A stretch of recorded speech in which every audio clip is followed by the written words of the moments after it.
विचार कर रहे हैं ऋषिवर? हाँ जामवंत जी, आपके आने से पूर्व मैं अंजना के विषय में ही सोच रहा था। मुझे मेरी त्रिकाल दृष्टि से अंजना की मृत्यु की सूचना प्राप्त हो चुकी थी।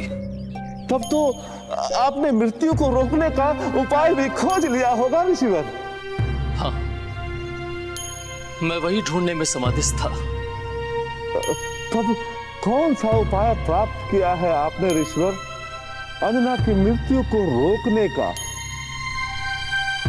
मुझे विश्वास है ऋषिवर, आपने वो विधि ढूंढ ली होगी जिससे उनकी मृत्यु को रोका जा सकता है। बताइए ना ऋषिवर, शीघ्र बताइए, इस अनर्थ को कैसे रोका जा सकता है? आप मौन क्यों है ऋषिवर? बताइए ना ऋषिवर, शीघ्र बताइए, अंजना के जीवन की रक्षा कैसे की जा सकती है? मैं वो हर उपाय करूंगा ऋषिवर, हर वो क्रिया, हर वो विधि, हर वो विधान, अनुष्ठान सब करूंगा ऋषिवर। कृपया बताइए ऋषिवर, कृपया बताइए। देखिए जामवंत जी, मैं आपकी अधीरता, आपकी व्याकुलता, आपकी चिंता सब समझ सकता हूं, किंतु सत्य तो यह है कि आपसे ज्यादा चिंतित मैं हूं।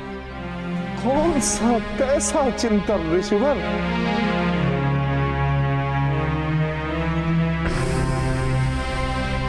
क्योंकि देवी अंजना की जीवन रक्षा का कोई मार्ग नहीं है जामवंत जी। क्या?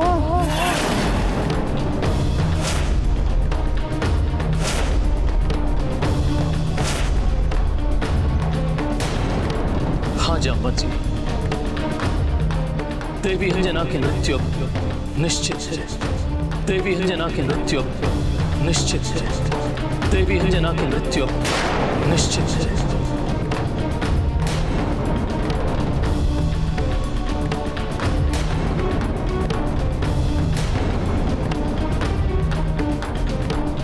नहीं ऋषिवर, नहीं ऋषिवर, ऐसा मत कहिए ऋषिवर, ऐसा मत कहिए, मत कहिए।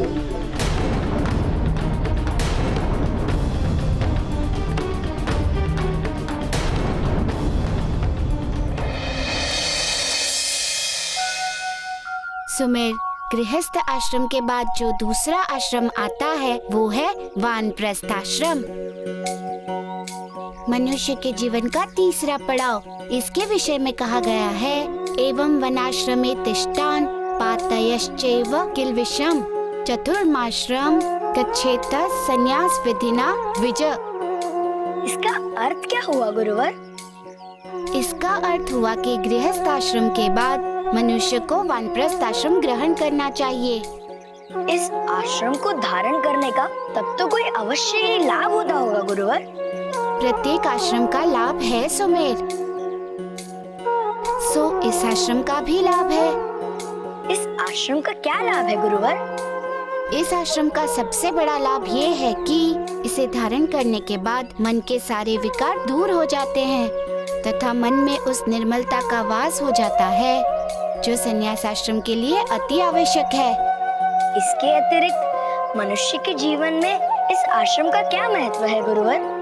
सुमेर, वानप्रस्थ आश्रम समाज सेवा अथवा समाज के कल्याण के लिए समर्पित होता है। इस आश्रम में पहुंचने तक मनुष्य अपने सभी ऋणों से उऋण हो चुका होता है। तो उसका क्या लाभ है गुरुवर? बहुत बड़ा लाभ है सुमेर। इस आश्रम में प्रवेश करने के बाद मनुष्य को अपना समय स्वाध्याय, चिंतन मनन, सत्संग, ध्यान, ज्ञान, भक्ति तथा योगिक साधना के द्वारा अपने तथा समाज के जीवन स्तर को ऊंचा उठाने के प्रयास में लगाना चाहिए। यही इस आश्रम की व्यवस्था है। इस आश्रम में मनुष्य अपने लिए नहीं अपितु समाज एवं राष्ट्र के लिए जीता है। जो भी उसने इस जीवन से अर्जित किया होता है वो उन सबको सच्चे मन से समाज और राष्ट्र के उत्थान के लिए उन पर न्योछावर कर देता है। इसका अर्थ तो यह हुआ कि इस आश्रम से समाज एवं राष्ट्र सफल होता है।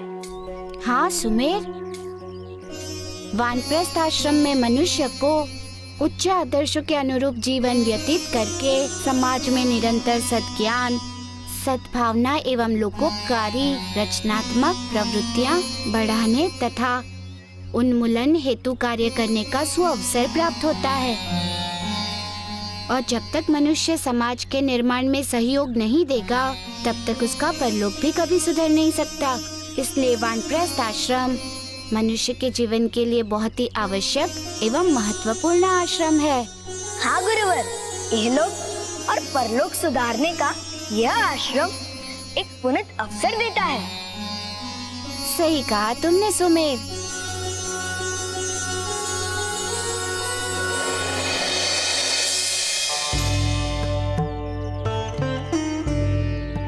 अब मैं क्या करूं?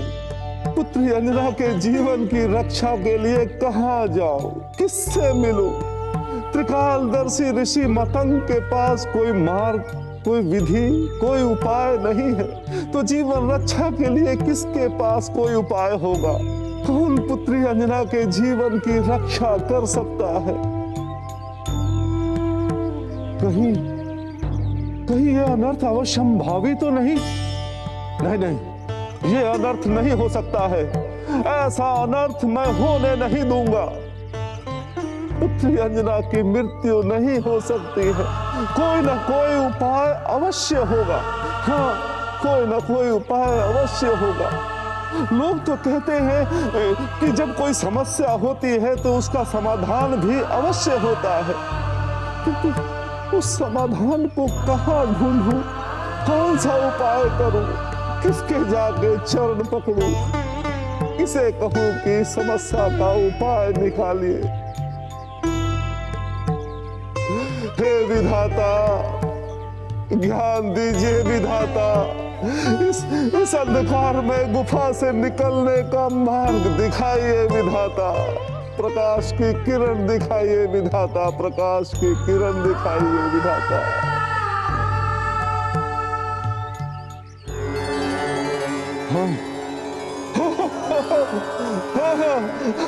उपाय मिल गया मुझे मार्ग इस संकट से निकलने का। देव कुबेर, उन्हें नहीं तो मुझे इस संकट से अवगत कराया था। उनके पास कोई ना कोई उपाय अवश्य होगा। कोई ना कोई उपाय अवश्य होगा। मुझे शीघ्र ही देव कुबेर का आह्वान करना होगा। आह्वान करना होगा। देव कुबेर, मेरे सम्मुख प्रकट हो देव कुबेर। शीघ्र प्रकट होइए देव कुबेर, शीघ्र प्रकट होइए।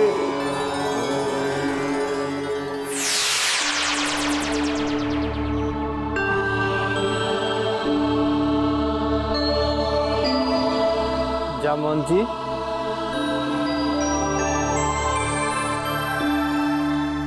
देव कुबेर, प्रणाम कुबेर देव।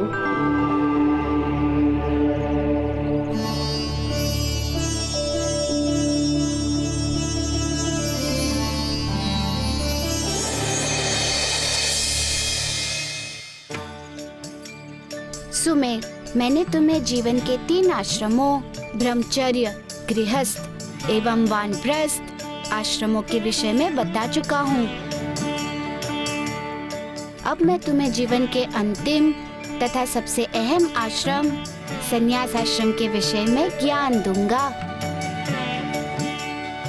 सुमेर, जो मनुष्य तीनों आश्रमों का भली भांति पालन कर लेता है, वे वानप्रस्थ आश्रम के पूर्ण होते ही निष्काम हो जाता है, निष्प्रिय हो जाता है और उसका मन इतना पवित्र हो जाता है कि वो संसार की सभी आसक्तियों से विरक्त हो जाता है। और यहीं से प्रारंभ होता है मनुष्य के जीवन के संन्यास आश्रम का मार्ग। कहने का अर्थ है कि वानप्रस्थ आश्रम के बाद ही मनुष्य संन्यास आश्रम में प्रवेश करता है। तो क्या मनुष्य को संन्यास लेने के लिए इन तीनों आश्रमों से होते हुए वृद्धावस्था को प्राप्त करना आवश्यक है? नहीं सुमेर, संन्यास ग्रहण करने के लिए मनुष्य को वृद्धावस्था तक पहुंचने की प्रतीक्षा करने की आवश्यकता नहीं है, बल्कि आवश्यकता है कि मनुष्य अपनी इंद्रियों पर संयम प्राप्त करे, उन्हें अपने वश में कर ले, ताकि संसार के सभी सुखों को देखकर मन विचलित ना हो, भोग उपभोग की कामना ना उत्पन्न हो। मन में उठने वाले द्वंद, द्वेष, ईर्ष्या, लोभ, शंका, आशंका सब कुछ हर प्रकार से समूल समाप्त हो जाए। यदि मनुष्य के मन में संन्यास के प्रति किसी भी प्रकार का संशय विद्यमान है, तब ऐसी स्थिति में संन्यास ग्रहण करने वाला व्यक्ति संन्यास का वास्तविक सुख अथवा आनंद नहीं भोग पाएगा, बल्कि संन्यास आश्रम को धारण करते हुए भी वो जीवन पर्यंत दुख ही भोगता रहेगा। शास्त्रों में कहा भी गया है, संन्यास्तु महाबाहो दुख माप्तुम अयोगत। इसका अर्थ क्या है गुरुवर? इसका अर्थ है कि संन्यासग्रस्त मनुष्य यदि संशय युक्त होकर संन्यास के मार्ग पर चले तो उसका जीवन दुख और कष्ट में ही उलझ कर रह जाता है। संन्यास आश्रम में ऐसे कुविचार दुख के कारण होते हैं।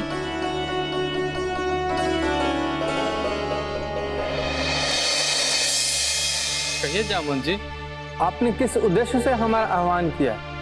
कुबेर देव, आपने जिस धर्म संकट में मुझे डाला है, उस धर्म संकट से निकलने के लिए कुबेर देव मेरी मति कुंद हो गई है, मेरी बुद्धि का हरण हो गया है। कुछ समझ में नहीं आ रहा है कि मैं क्या करूं। मैं आपकी व्यथा समझ रहा हूँ, परंतु इस समय जो परिस्थितियां हैं उसमें विधि के विधान को घटित होते हुए देखने के अतिरिक्त हमारे पास और कोई दूसरा मार्ग नहीं है। सब बदला जा सकता है, परंतु विधि का विधान न बदला है और न कभी बदलेगा। किंतु इस संदर्भ में विधान को बदलना होगा कुबेर देव, क्योंकि अंजना का जीवन संसार के लिए महत्वपूर्ण है। अपने पति केसरी के साथ साथ पुत्र हनुमान के जीवन का केंद्र है वो। आप सत्य मानिए कुबेर देव, यदि अंजना को कुछ हो गया तो इस संसार में अनर्थ हो जाएगा। इसलिए मेरी आपसे प्रार्थना है कुबेर देव, उसके जीवन की रक्षा के लिए कोई उपाय है तो कृपया बताइए। जामुन जी, जितने चिंतित और दुखी आप हैं, मैं भी उससे कम दुखी और चिंतित नहीं हूं। आपके कहने से पहले ही मैंने जीवन रक्षा पर विचार किया, परंतु जब कोई उपाय, कोई दूसरा मार्ग नहीं दिखा, तभी मैं आपके समीप आपकी सहायता के लिए आया। जो स्वयं असहाय है कुबेर देव, वो दूसरे की सहायता कैसे कर सकता है? जामुन जी, इस संसार में एकमात्र आप ही हैं जो केसरी को समझा सकते हैं।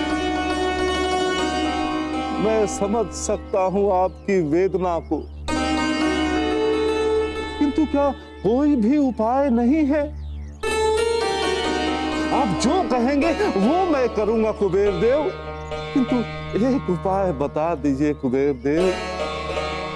कोई उपाय हो तो बताओ ना जामुन जी, परंतु एक क्षीण सी आशा की किरण है।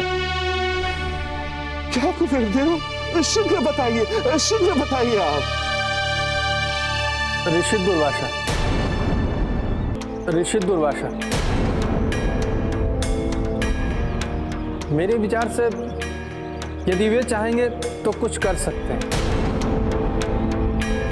क्योंकि ये जो परिस्थितियां उत्पन्न हुई हैं, ये सब उन्हीं के कारण हुई।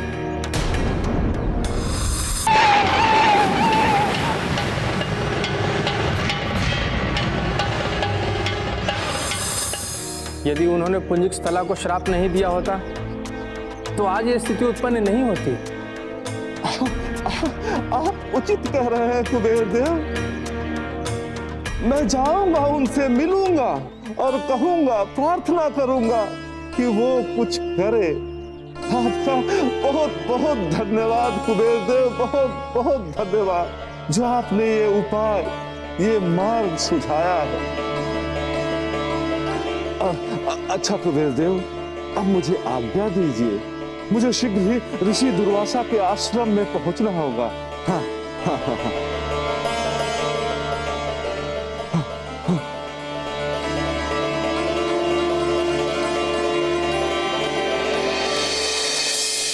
सुमेर, इस प्रकार जो भी मनुष्य इन चारों आश्रमों को विधि पूर्वक पालन करता है तथा इन आश्रमों के नियमों को अपने जीवन में उतारता है, उन नियमों को अपने जीवन का अंग बनाता है, वे सांसारिक जीवन जीते हुए भी मोक्ष का अधिकारी हो जाता है। आश्रमों को तो मैं भली बात समझ गया गुरुवर। अब मुझे ये बताइए कि ये मोक्ष क्या है? जीवन का निर्धारित लक्ष्य है। जीवन का परम पद है मोक्ष। आवागमन के बंधन से मुक्ति का मार्ग है मोक्ष। मोक्ष का अर्थ है आत्मा का परमात्मा से मिलन।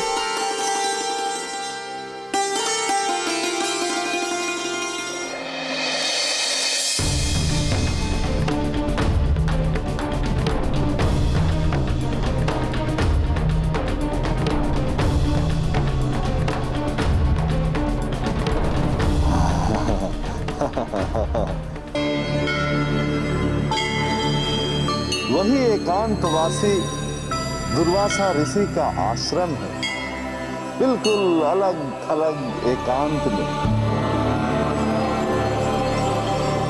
स्वभाव से क्रोधी होने के कारण लोग उनके पास जाने का साहस नहीं कर पाते और ना ही उनकी कोई पहल होती है लोगों को पास में बुलाने की। परिजन एवं समाज से दूर रहते हैं दुर्वासा ऋषि। क्रोध का तो ये गुण ही होता है, समाज से काटकर अलग थलग कर देना, और इसीलिए क्रोधी के पास कोई भी नहीं जाता है और ना ही उसके संपर्क में रहना चाहता है। किंतु मैं आज दुर्वासा ऋषि के क्रोध का सामना करूंगा। आज मैं उनके सामने जाऊंगा और जाकर अपने संकट के समाधान के बारे में उनसे उपाय पूछूंगा। हाँ, संकट का समाधान उनसे पूछूंगा। हाँ हाँ हाँ हाँ, हाँ।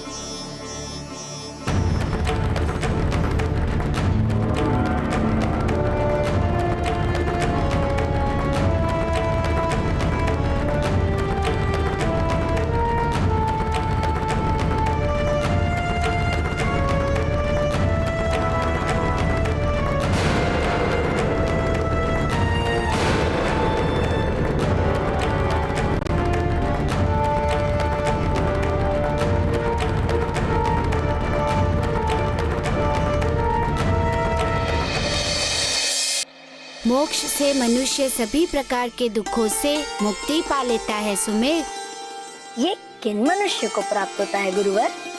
जो चारों आश्रमों के नियमों को अनुशासित ढंग से पालन करता है। मोक्ष प्राप्त करने में बाधक तत्व क्या है गुरुवर? मोक्ष प्राप्त करने में बाधक होते हैं मनुष्य के पंच विकार। ये पंच विकार क्या है गुरुवर?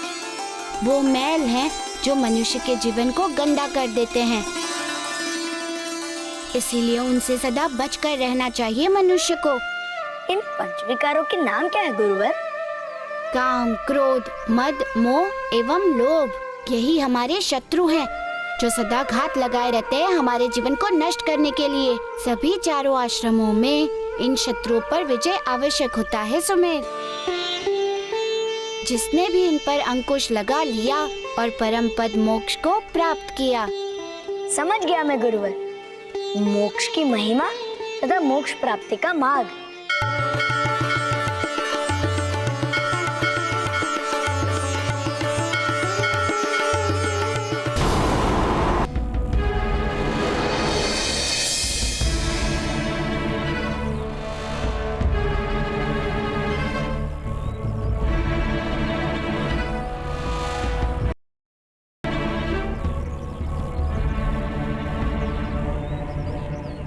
हाँ? हाँ? ऋषि दुर्वासा तो आश्रम में है ही नहीं। कहाँ गए ऋषि दुर्वासा? हाँ? हाँ? हाँ? कहाँ जा सकते हैं वो? सुमेर, मैंने तुम्हें जीवन के सभी महत्वपूर्ण ज्ञान दे दिए। सुमेर, मैंने जो कुछ भी तुम्हें बताया वो ज्ञान का सार है।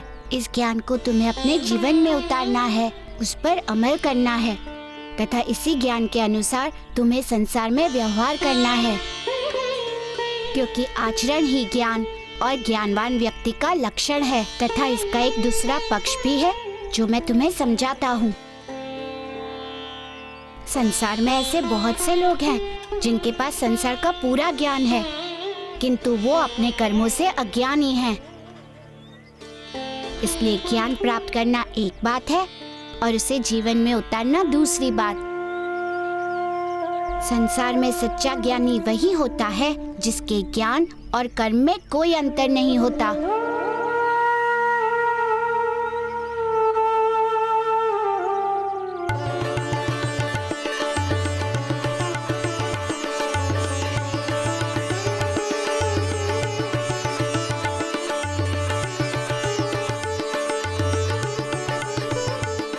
सुमेर, इस जल को पान करो।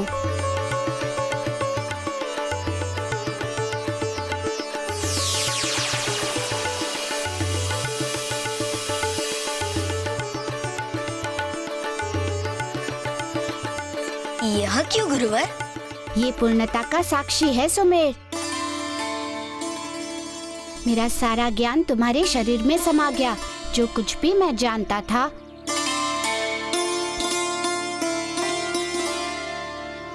जितना कुछ भी मैं जानता था वो मैंने तुम्हें सच्चे हृदय से बता दिया। अतएव इस प्रकार तुम्हारी शिक्षा पूर्ण हुई।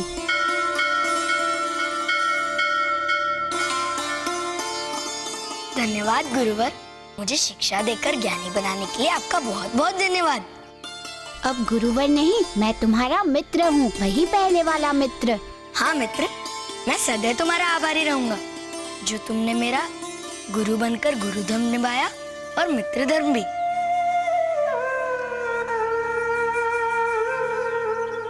सुमेर, एक बात सदैव अपनी स्मृति में रखना कि संसार में अपने परिजनों की सेवा करने से बढ़कर दूसरा कोई भी धर्म नहीं होता। इसलिए तुम अपनी दादी और अपने पिता के पास जाओ, उनकी सेवा करो।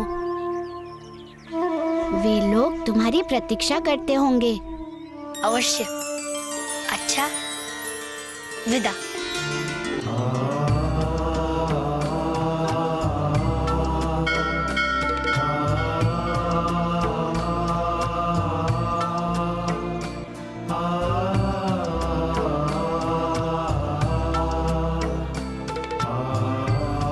अब मुझे भी शीघ्र प्रस्थान करना चाहिए।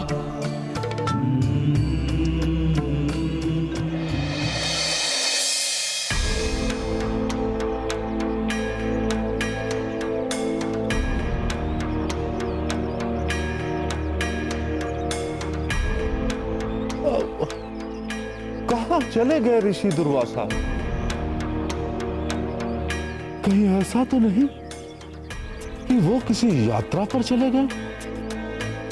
नहीं नहीं नहीं नहीं नहीं नहीं नहीं नहीं, ऐसा होगा तो अनर्थ हो जाएगा, क्योंकि वो फिर कब वापस आएंगे ये तो पता ही नहीं।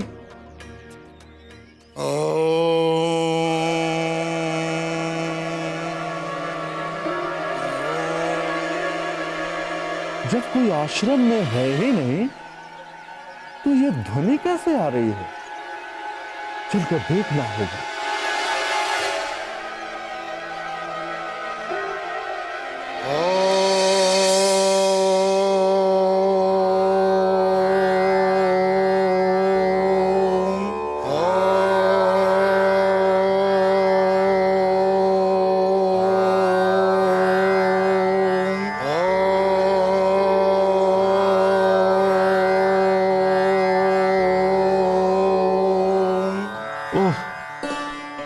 तो व्यर्थ ही चिंतित हो गया था।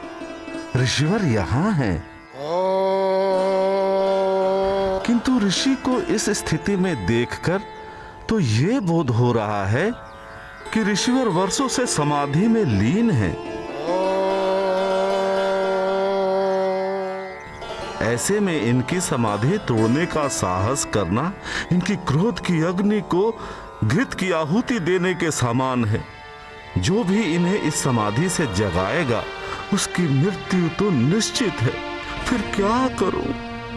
प्रतीक्षा, समाधि से जगाने का दुस्साहस,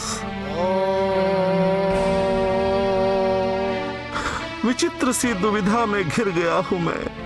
कौन सा मार्ग अपनाऊं विधाता, कौन सा मार्ग अपनाऊं, कौन सा मार्ग अपनाऊं?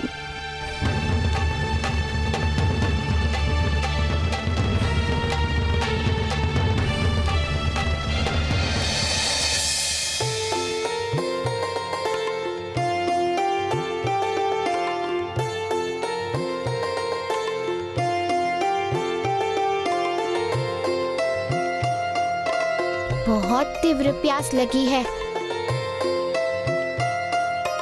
इस कुटिया में पीने को जल अवश्य प्राप्त हो जाएगा।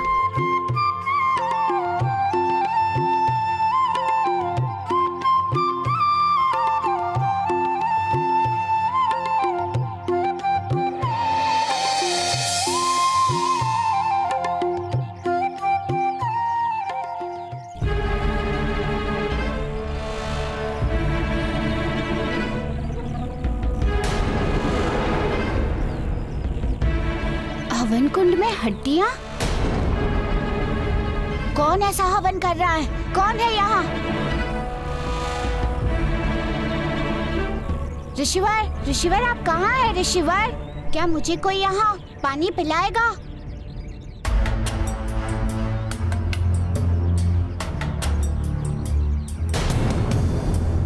एक ऋषि के आश्रम की यह स्थिति, हवन कुंड खंडित, धर्म ग्रंथ इस प्रकार धरती पर बिखरे हैं। इस आश्रम की यह स्थिति हुई कैसे? किसने की होगी ऐसी स्थिति आश्रम की? कौन हो सकता है वो? कोई असुर या कोई और? मुझे पता करना होगा कारण, किंतु मैं पता कैसे कर पाऊंगा? किससे पूछूं? यहाँ तो कोई है भी नहीं।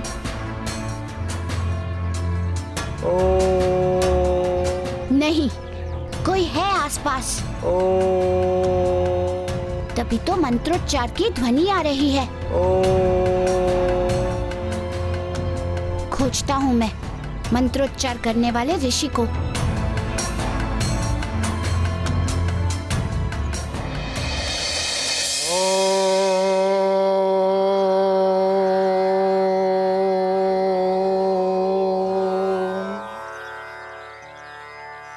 क्या करूं?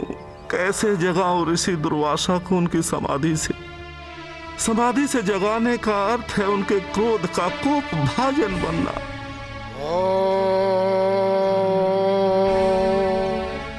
क्योंकि जब सामान्य स्थिति में ये इतने क्रोधी हैं कि मन के विरुद्ध होने पर श्राप दे देते हैं, फिर ये तो इनकी समाधि से जगाने की बात है। ये तो जागकर भस्म ही कर देंगे।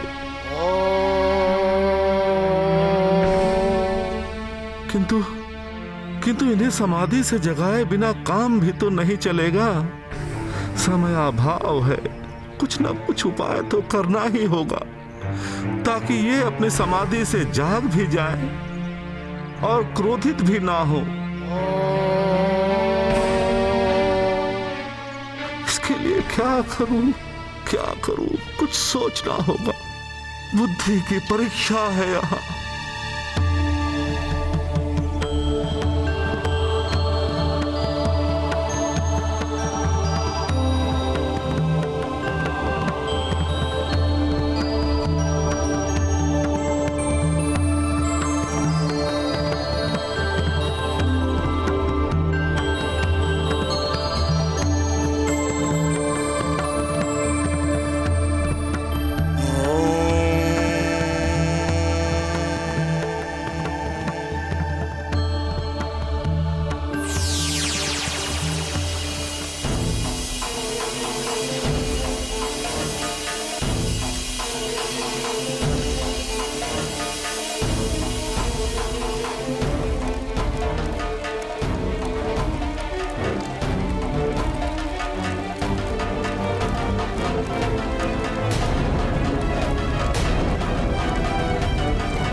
ऋषि दुर्वासा क्षमा करे।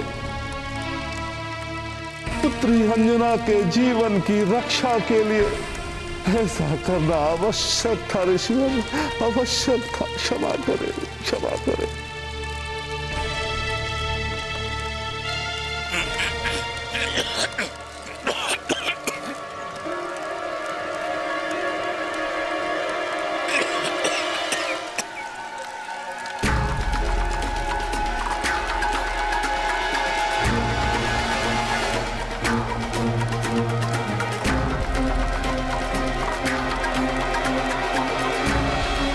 कौन दुष्ट है?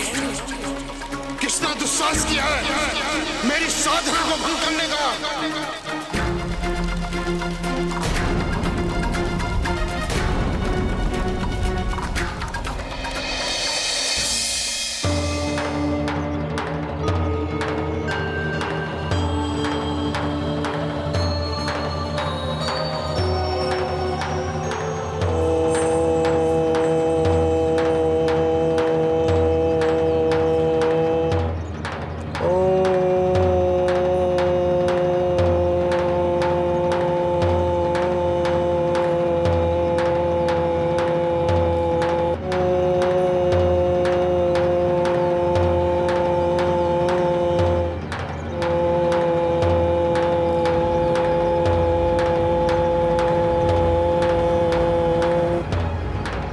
कैसी साधना है?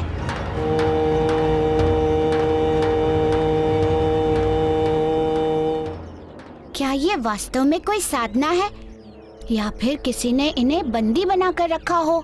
इस प्रश्न का उत्तर तो ऋषि देव ही देंगे, उन्हीं से पूछना होगा।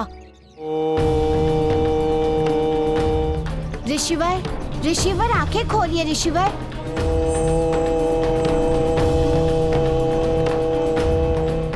मेरा स्वर नहीं सुन पा रहे हैं, प्रतीत होता है किसी बंधन में हैं। मुझे इन्हें मुक्त करना होगा, तभी ये कुछ बता पाएंगे और मैं कारण को जान पाऊंगा।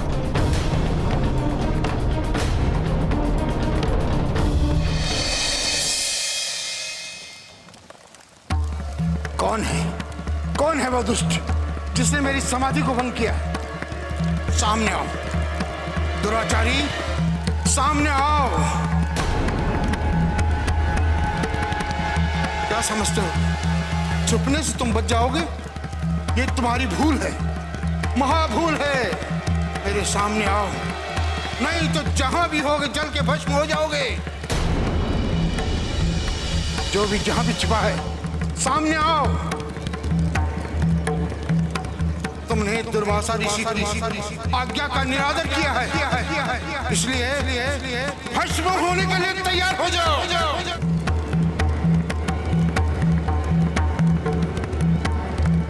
क्षमा करे, क्षमा करे ऋषिवर, क्षमा करे, क्षमा करे, क्षमा करे ऋषिवर, क्षमा करे, क्षमा करे ऋषिवर, क्षमा करे। मेरी इस धृष्टता के लिए क्षमा कर दीजिए ऋषिवर। मैं अंजन प्रदेश से आया हूं जामवंत। मैं ही हूं जिसने हवन कुंड की अग्नि को प्रज्वलित करके आपकी समाधि को भंग करने का दुस्साहस किया है ऋषिवर। किंतु ऋषिवर, आप कठोर के साथ साथ दयालु भी हैं। आप संसार का कल्याण करने वाले हैं, फिर मुझ अज्ञानी का हित नहीं कर सकते हैं ऋषिवर। मैं याचना करता हूं ऋषिवर कि आप अपने क्रोध को त्याग दीजिए और जिस उद्देश्य से मैंने आपकी समाधि को भंग किया है, अपने क्रोध को त्याग दीजिए। उसे सुनने के बाद यदि मैं दंड का भागीदार हूं तो निसंदेह मुझे दंड दीजिए ऋषिवर, निसंदेह मुझे दंड दीजिए। मैं कुछ नहीं कहूंगा क्योंकि आप तो श्रेष्ठ हैं ऋषिवर, और श्रेष्ठ के सामने उसकी बात को नहीं मानना अपराध होता है ऋषिवर।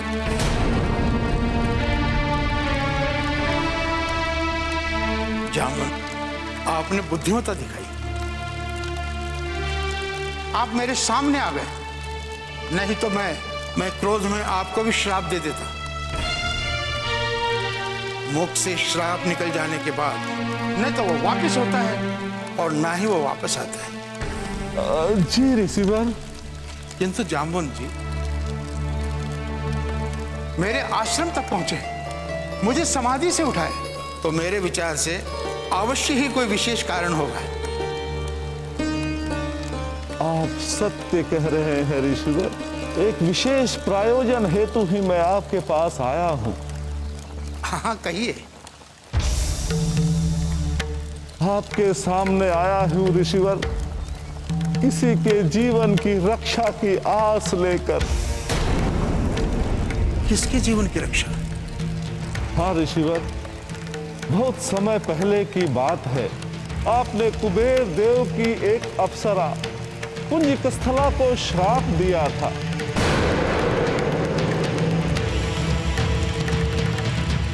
पुंजिकस्थला श्राप? पुंजिकस्थला स्मरण है मुझे।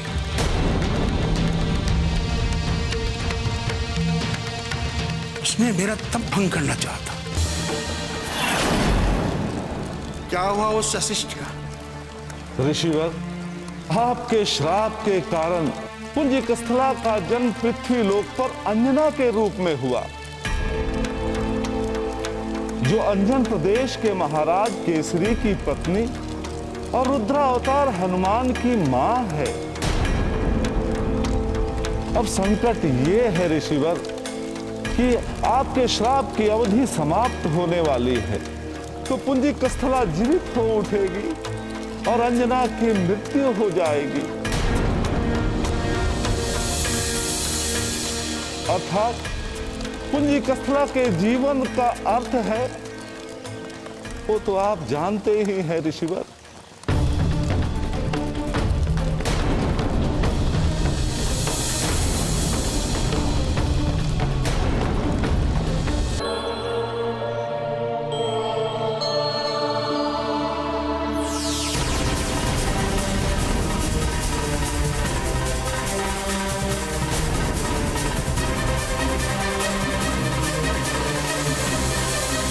ये साधारण बंधन नहीं है, ये मायावी बंधन है। और ये मायावी बंधन ऐसे नहीं खुलते। मुझे इस बंधन को खोलने के लिए अपनी शक्ति का प्रयोग करना होगा।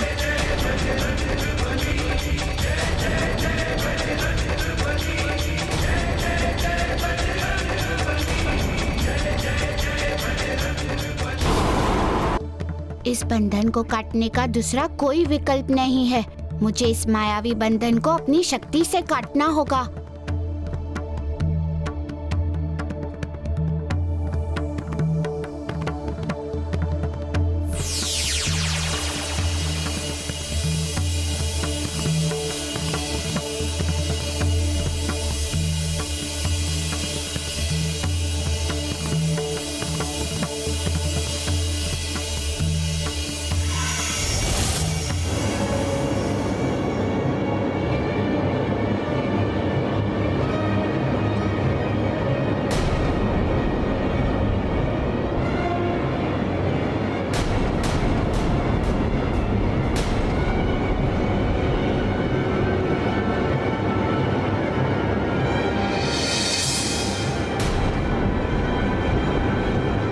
वानर बालक, तुमने ये क्या नष्ट कर दिया?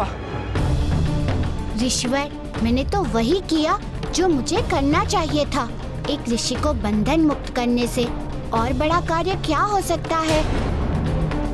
आपको उल्टे प्रसन्न होना चाहिए कि आप मुक्त हो गए। अपनी साधना को आप कर सकते हैं, किंतु आप तो दुखी हो रहे हैं। अच्छा ये बताइए, आपको यहाँ किसने बंदी बना कर रखा? और तथा कौन है वो अधर्मी जिसने ऋषि के आश्रम की ये अवस्था कर दी? वानर बालक, वो एक स्त्री है जो बहुत ही भयानक। ये सब करने वाली एक स्त्री है? स्त्री कैसे कर सकती है ये ऋषिवर? विश्वास करो वानर बालक, वो स्त्री है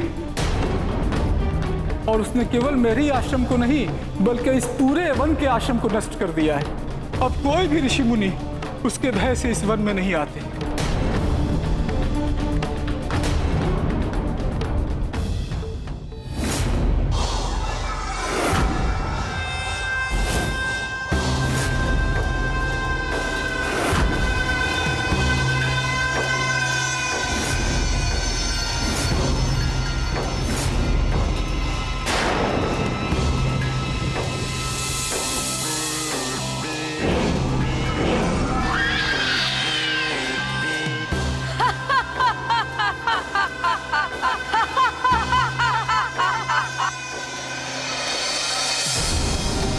परंतु वो कौन है ऋषिवर? सूर्पणखा हूँ मैं, सूर्पणखा। अपने इस खड्ग से धर्म का नाश करने वाली सूर्पणखा, ऋषियों की साक्षात मृत्यु तथा देवताओं के परम शत्रु रावण की बहन सूर्पणखा।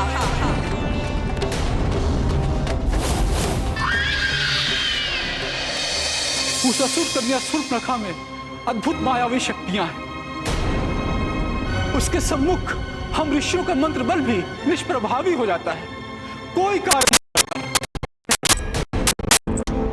जब भी कोई धार्मिक व्यक्ति इस वन में आता है तो मेरी रक्षा करने का प्रयत्न करता है, जैसा कि तुमने किया। जैसे ही कोई इस मायावी रस्सी को छूता है, सूर्पणखा को यह ज्ञात हो जाता है कि कोई नया रक्षक, कोई नया दयालु आया है। तो इसका अर्थ कि वो आपकी मुक्ति के विषय में जान चुकी होगी।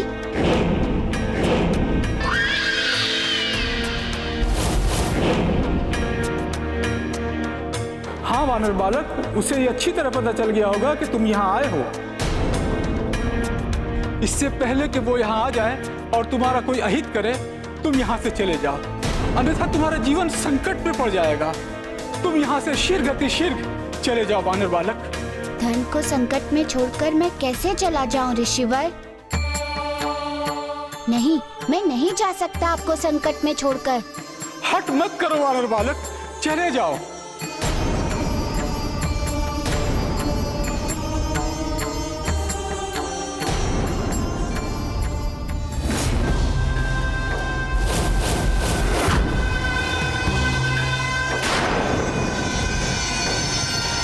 अंततः एक और शुभ चिंतक दयालु फंस ही गया मेरे जाल में। अब इसे मुझसे कोई नहीं बचा सकता।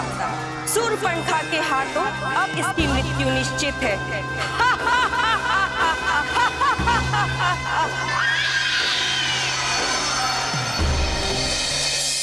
जामवन, पुंजी की स्थिला शाप की घटना मुझे स्मरण हुआ। ये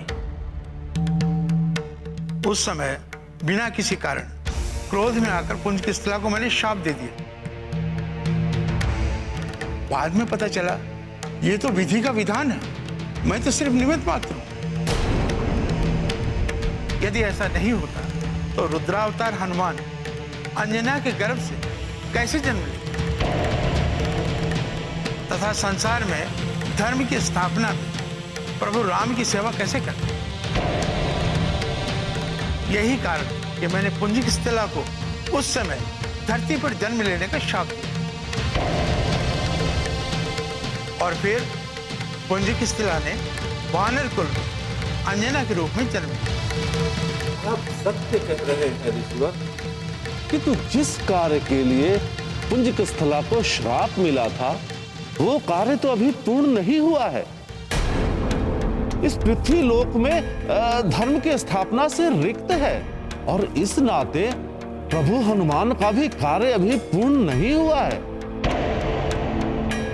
और ऐसे में यदि अंजना का जीवन समाप्त हो जाए, उनके जीवन की अवधि पूर्ण हो जाए और उनके जीवन का अंत हो जाए, तो धर्म की स्थापना में बहुत बड़ा अवरोध होगा।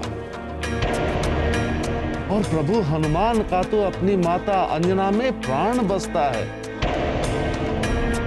यदि उनकी मृत्यु हो गई तो प्रभु के लिए बहुत बड़ा अनर्थकारी होगा ऋषिवर। इसीलिए इस अनर्थ को रोकने के लिए आपको कुछ न कुछ तो करना ही होगा ऋषिवर। हम कुछ नहीं कर सकते जामुन। जो हो रहा है वो विधि लिखित है। आपकी बातों से मैं बिल्कुल सहमत हूं ऋषिवर, किंतु आप तो परम ज्ञानी हैं। कोई न कोई उपाय तो आपके पास अवश्य होगा इस अनर्थ को रोकने के लिए, श्राप को नष्ट करने के लिए। मैं आपके चरणों में शीश नवाता हूं ऋषिवर। आप कोई उपाय बता दीजिए जिससे पुत्री अंजना के मृत्यु के संकट को टाला जा सके।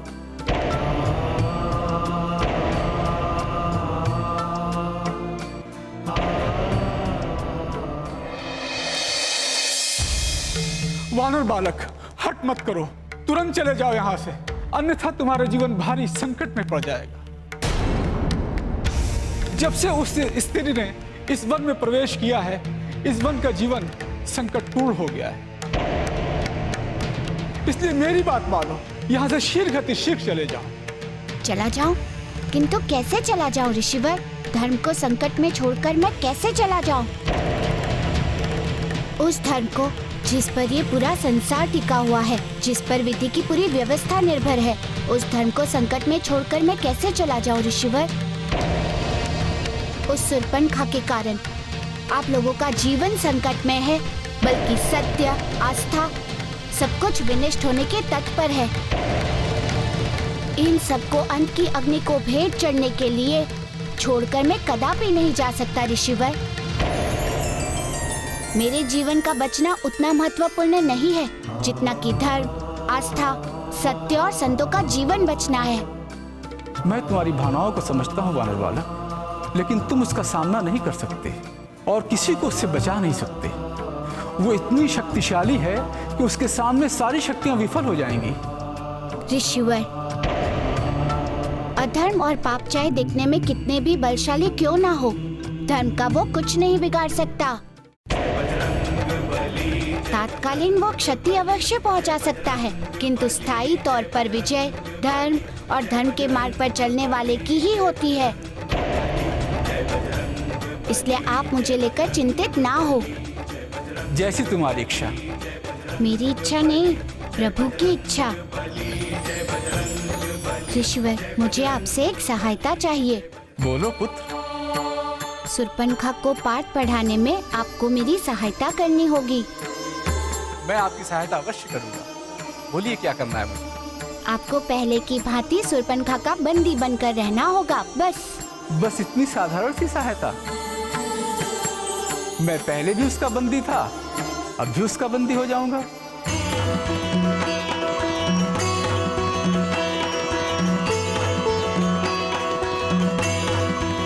ऋषिवर, तब और अब का अंतर आपको अभी नहीं समझ आएगा। ऋषिवर, शास्त्रों में तो ये भी लिखित है कि विधि का लेख चाहे जो भी हो, मनुष्य को अपना कर्म करते रहना चाहिए, बिना फल की इच्छा किए, निस्वार्थ भाव से और सतत और सच्चे मन से प्रयास करने से यदा कदा ऐसा भी होता है कि ईश्वर को भी झुकना पड़ता है और विधि का लेख बदल जाता है। कथन सही है, पर अपवाद है। विरले ही कोई ऐसा मनुष्य पैदा होता है और विरले ही ऐसा संयोग बनता है जामवंत जी। किंतु संभावना तो है न ऋषिवर। ऐसी ही कोई संभावना नहीं है जिससे अंजना की मृत्यु को टाला जा सके।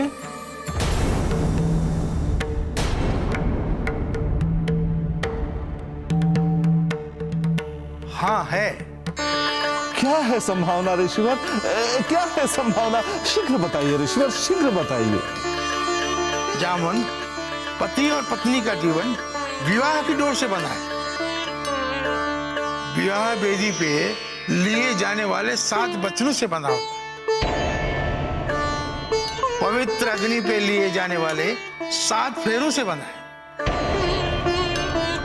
और ये ऐसे बंधन हैं जिन्हें कोई भी नहीं तोड़ सकता। बड़ी से बड़ी शक्ति भी उस बंधन को खंडित नहीं कर सकते। हाँ ऋषिवर, ये तो सत्य है। विवाह का बंधन तो अटूट होता है।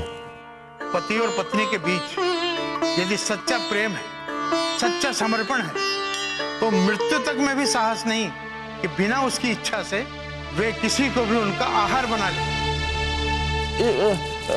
ये कैसे संभव है ऋषिवर? जामन, पति और पत्नी एक दूसरे के पूरक होते हैं। इस नाते यदि पत्नी के जीवन पे संकट है तो पति की आयु के द्वारा उस संकट को टाला जा सकता है, और यदि पति के जीवन पे संकट है तो पत्नी की आयु से। समझ रहा हूँ ऋषिवर, समझ रहा हूँ मैं। कहने का सार ये है कि अब केसरी का प्रेम, त्याग, समर्पण और उसका बलिदान ही अंजना के जीवन की रक्षा कर सकता है। किंतु ऋषिवर, इसका स्वरूप क्या होगा? तात्पर्य ये है कि महाराज केसरी को क्या करना होगा?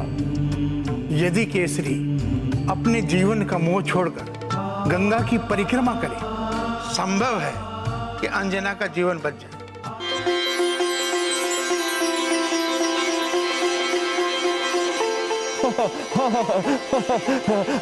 अब मुझे शीघ्र ही महाराज केसरी को इस यात्रा की सूचना देनी होगी। आपका बहुत बहुत धन्यवाद ऋषिवर, बहुत बहुत धन्यवाद। अब मुझे आज्ञा दीजिए ऋषिवर, आज्ञा दीजिए।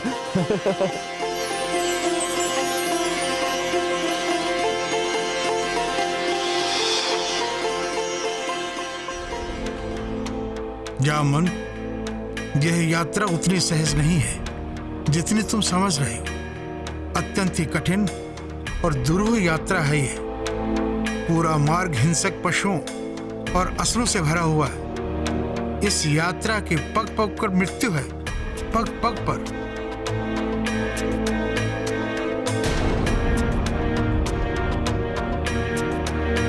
बताओ, कौन आया था यहाँ? किसने चेष्टा की है तुम्हें मुक्त करने की? कौन है वो तुम्हारा शुभ चिंतक और हमारा शत्रु? बताओ कौन है और कहाँ है? मैं सत्य कह रहा हूं देवी, यहाँ कोई नहीं आया था।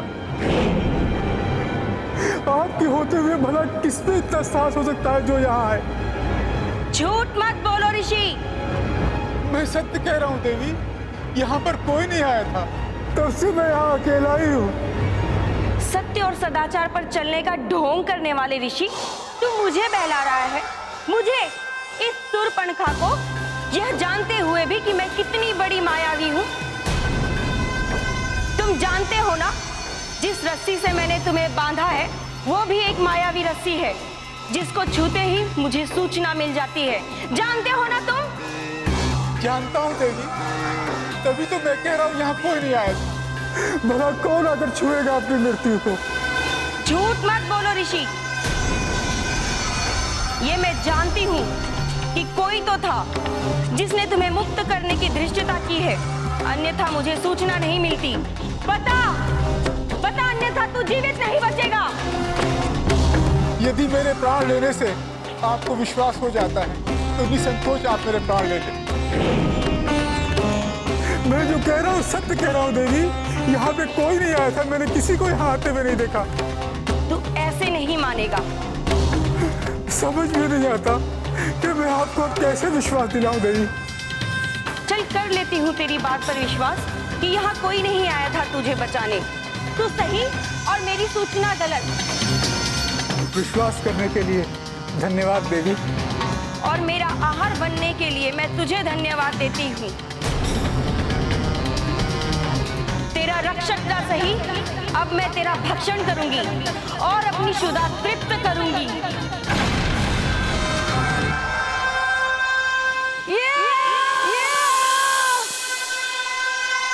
ठहरो शूर्पणखा।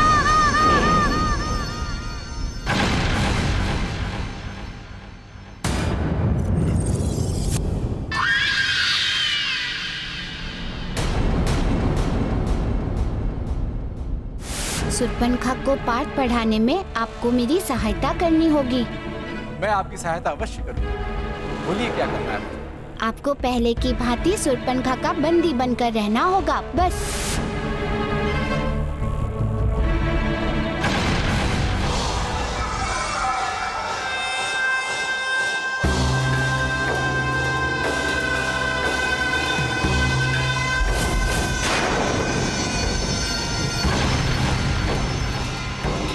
ओ, तो वो तुम हो जिसे बचाने का पाप ये ऋषि कर रहा था।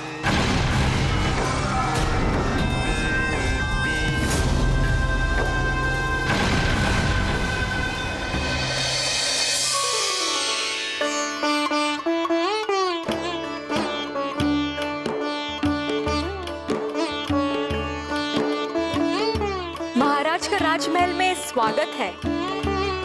आप और महारानी जी जिस महामृत्युंजय मंत्र के जाप के लिए गए थे वो पूर्ण हो गया महाराज। हाँ दासी, देवी अंजना की दृढ़ इच्छा और सच्ची भक्ति का फल है कि महामृत्युंजय जाप निर्विघ्न पूर्ण हो सका। महाराज, महारानी जी नहीं है, वो आपके साथ नहीं आई? देवी अंजना कुछ समय के लिए किष्किंधा गई हैं। पिताश्री कहाँ हैं? अपने कक्ष में है कि राज्य भ्रमण पे गए हैं? जी, वो अकेलेपन से उबकर कुछ दिनों के लिए अपने राज्य गए हैं। आप लोग भी नहीं थे तो उनका मन नहीं लग रहा था। ठीक है, तुम जाओ और हमारे विश्राम की व्यवस्था करो। जी महाराज, पधारिए।